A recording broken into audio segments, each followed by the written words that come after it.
Let's talk about why you need to decenter men in your midlife, especially as you enter into your main character era. Now, it's not that I hate men, I just don't need a man in my life. Here's a little side slant on this one. Whenever I put my videos out into the world, 95% of the shitty, most horriblest, dirty, disgusting comments come from men. Why is that? I want to unpack this with you right now. You know that we're part of something so much bigger. We're part of the collective unconsciousness, and our DNA is connected to each other. Within that DNA is old imprinting that men still think, and we think this too, like it's in our shadow side. We think men are superior and women are inferior. Please don't come at me and shout and go, no, this is not true. My invitation is for you just to try this wisdom on, see how it feels for you. And if it doesn't resonate, throw it over your shoulder and move on. And yet, if it does resonate, let's keep going with this. Because what I see over and over again is men moving through the world with the audacity. One of the things that I always say is have the audacity of an old white male who is not very attractive but thinks he's the God's gift. You cannot tell me that there is something going on in this world for men to be able to do that. Yet, and I've worked with women for over 35 years, women believe that they are powerless, that they are victims. And I get it. I could keep unpacking this, and this is all in our DNA. We carry this.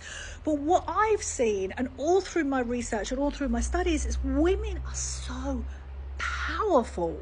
And women, you need to stop thinking that you're powerless. You've got to stop dropping into your victim frequency, your victim archetype. And how do you do this? Well, if you're anything like me, you spend years doing a research project on it and unpacking where this all came from for our patriarchal society and your deep conditioning that have come down through your generational lineage. And yet, if you don't want to do that, here's what I suggest. Stop thinking someone's going to come and save you. Stop putting men and women on a pedestal.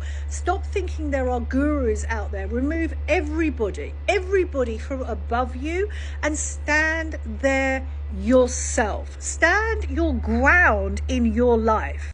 Shift your identity right now, this very moment. Shift it into main character energy. You are the star of the show, your show, and you get to write the script of your show too. You get to choose who you pull on into your life and who you remove from your life.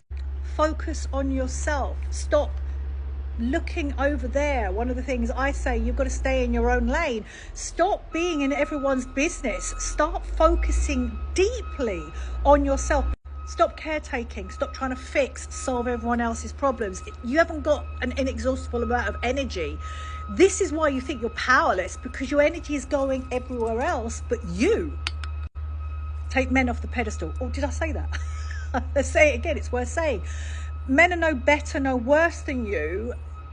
What I see in my arena as a psychotherapist is that women are becoming more emotionally mature and men haven't caught up yet.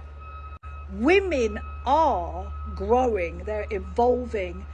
Men are being a little bit more stubborn and they still think that they don't have to do any work. Stop doing all the emotional labor, especially for men. That's what I found in my last marriage. I was doing all the emotional labor, and yet it's like taking care of a house, taking care of the kids. It's not looked upon as, it's not given a value, and yet your job is to give it a value. Doing all the emotional labor in a relationship is exhausting. You want, as I said right at the beginning, I don't hate men. And it's like, I'm not telling you not to be with a man. What I'm suggesting is you decenter them. You stop thinking that they're going to shift, transform your life. more often than not, they're not going to do that. They're going to be a burden. They're going to bring you down because they're not willing to do the inner work. They're not willing to look at themselves and to heal their wounding that we all carry through life. You are powerful. You're ultra, ultra powerful. Men know that. Men really do know that deep down underneath layers and layers and layers of conditioning. Men know that women are so powerful. And the ways that you see this power exerted in the world is women will use their looks, seduction, their bodies. I'm all for it. If that's what floats their boat, then go for it. You've got to find your power, your genius. And the only way you're going to do that is by stopping taking care of everybody else and being in everyone else's business.